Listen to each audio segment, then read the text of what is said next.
Good morning po. Gagawa po tayo ng ensaladang pipino. Lagyan po natin ng ito po, sili. Sili yan. Mahabang sili. Lagyan po natin ng suka. Ayan po yung suka. Okay lang. Tama na yan ang suka. Tapos, lagyan natin ng asukal.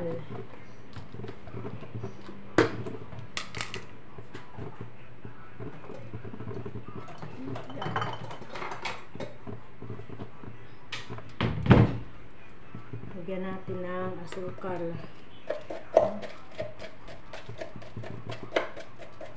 Isang kutsarang asukal. Kasi medyo maano yan. Yan. Mas maasim kasi, mas maganda pag gumawa ng ensaladang pipino. Yung kulay dilaw na suka, wala. Mahirap maghanap ngayon ng kulay na dilaw na suka. Tapos yan po, ilagay natin yung kunting bawang, tapos sibuyas. Yan, haluin lang natin dyan. Tapos, lagyan po natin ng kunting asin. Iodized salt po yan. Para timpla po siya. Tapos, lagyan natin ng paminta. Isang kutsarang paminta. Masarap po pag maraming paminta. Kaya po, ito na po yung ginayat ko na yung pipino. Pipimplahin na lang po natin ito. Pinong-pino po yung paminta, kaya parang siya. Mas maganda po yung buong paminta, yung buo, tapos ikaw na lang yung magdidikdik.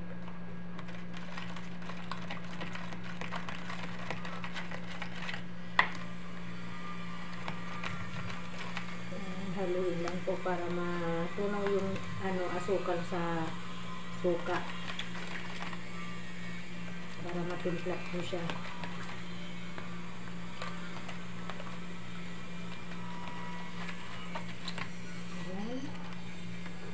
Ang bango na, ang bango. Kita niyo po, ang bango na.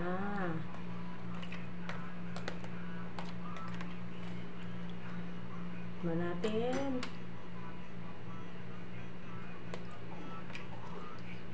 Sarap. Kulang pa siya ng konting asin pa. Tapos asukal. Yun ang dapat yung para yung lasa niya. Kung hindi naman sobrang asin, hindi naman sobrang tamis.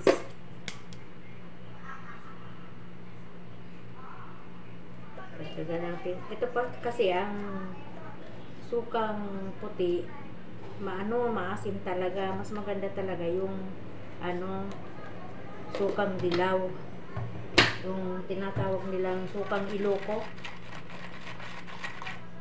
Mas maganda yung, lalo na sa pag gumagawa ka ng atsara, yung masarap yun.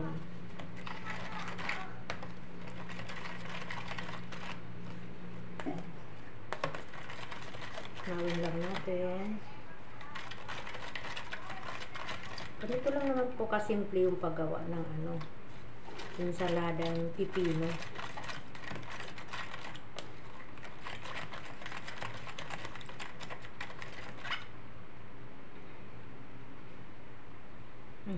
Sarap na, timplan-timpla na.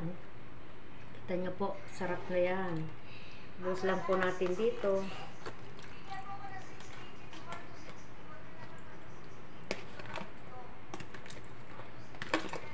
Yan. Ang liit pala ng lalagyan ko. Hindi siya mahalo. Wait lang po.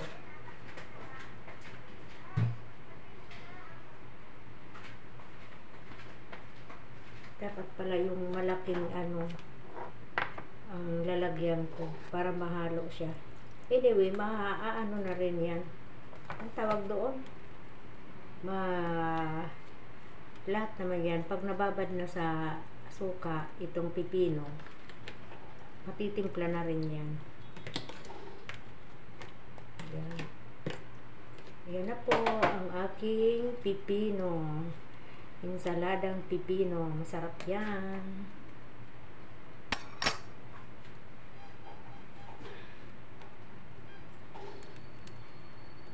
Yan.